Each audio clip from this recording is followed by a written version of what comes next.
Arguably one of the most famous warrior classes in the world is the Japanese samurai.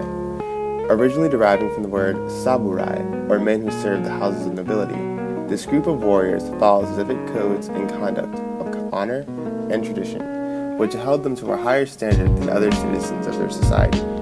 Many of the men who emerged from this class stand as symbols of bravery, wisdom, strength, and most of all honor that have been recorded in history books around the world. However, one of the greatest names that will forever live down in Japanese history is of the last samurai, Saigo Takamori. Saigo was a man who died standing up for the ideals of him and his people, and is heralded as a hero, risking his life to change the lives of thousands. This is his story, and why he has been immortalized in Japanese culture for generations to come.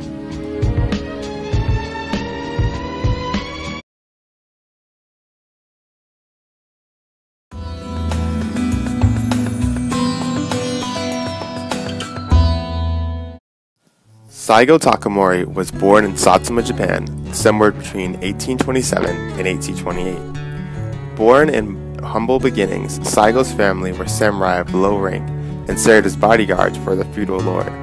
At a young age, Saigo was known as a giant in both size and physique. His broad shoulders, unique eyebrows, and thick neck made him very well known around his community. As a child, he also had the privilege to study both Zen Buddhism and Neo-Confucianism, and built a strong military background. This knowledge inevitably helped him when he got older and took up the family tradition as a samurai bodyguard for the Satsuma daimyo Shimazu Narakira. When Narakira traveled to Edo in 1854, Saigo accompanied him and was tasked in building closer ties between the Tokugawa shogunate and the imperial court. Despite Saigo's dislike of the shogunate, he was successful in strengthening the relationship between the political entities and as a result increased Japan's nationwide defense efforts. However, Saigo's newfound success was met with tragic loss when daimyo Shimazu Narakira died from illness.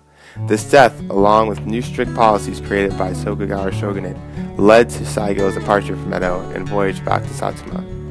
Unwilling to cope with the death, he attempted to commit suicide by jumping off a boat and drowning. However, Saigo was rescued just before he could die, and as punishment was banished to the island of Amami Oshima for roughly 4 years. During this time, Saigo married a local woman and bore 2 children before being recalled to Kogoshima in 1861, but having to leave his new family behind. Despite being recalled, Saigo ran into trouble once again with the region of daimyo Narakira's young son and Saigo's younger brother, Hisamitsu. Due to a misunderstanding between Saigo and Hisamitsu, Saigo was banished as a criminal to Tokunoshima Island. It would not be until 1864 before Saigo would be pardoned by Hisamitsu and become part of a revolutionary time in Japanese history, known as the Meiji Restoration era.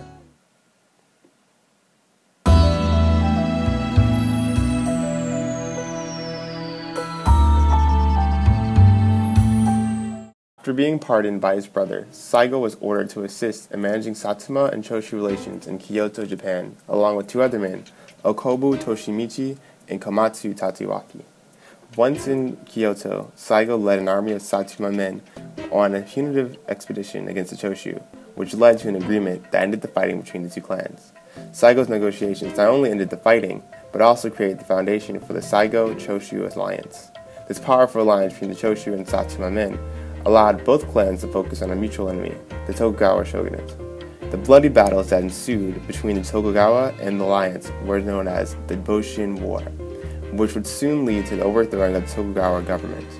Depicted here is an illustration of the last battle of the Boshin War, the Battle of Hokodate, which sealed the Choshu and Satsuma victory over the old shogunate in 1869.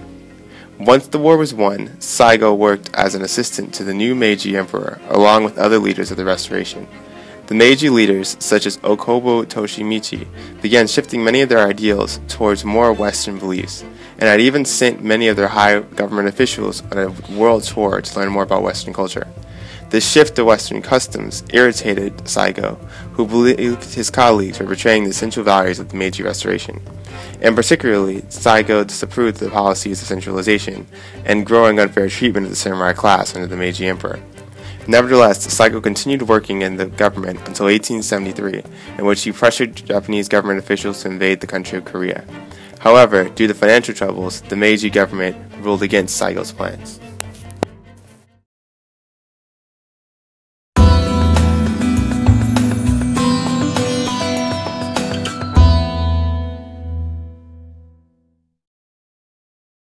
With his request denied and angry with the new Meiji government, Saigo returned to Satsuma, but this time accompanied by thousands of samurai warriors who shared his frustration.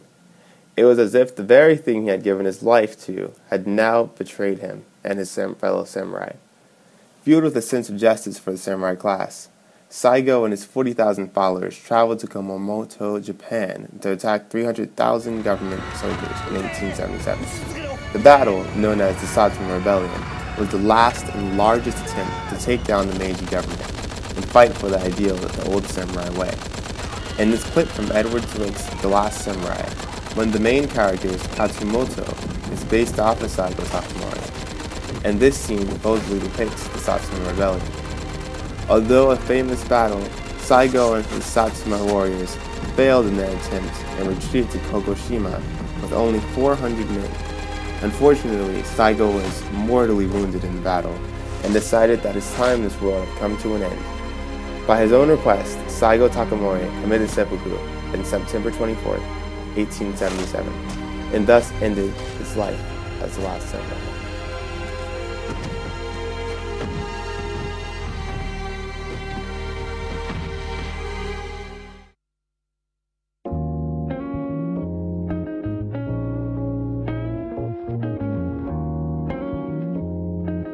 Despite Saigo's death in 1877, the man has lived on in the hearts and minds of millions. Fans and admirers of Saigo praise him for standing up for his ideals and dying for a cause. After his death, Saigo's popularity soared and he became a national hero for Japan and a legend. He has been depicted in anime, film, and numerous other art mediums that to this day can be seen around Japan. Just walk around the country and you are sure to find portrayals of Saigo all over, oftentimes not alone and accompanied by his faithful dog. Even franchises such as Hello Kitty have paid homage to the man by dressing their main character in Saigo Takamori's iconic garb. Although critics have complained that Saigo was too changeable or not loyal to his causes by abandoning a government he created, the overwhelming love given from Japanese citizens greatly outweighs the negative critiques of the hero. Japan has even raised a bronze statue that sits in Tokyo to honor the last samurai who bravely fought for his ideals. Truly, Saigo Takamori is a man that has captured the hearts of many and will continue to live on as a legendary hero for generations to come.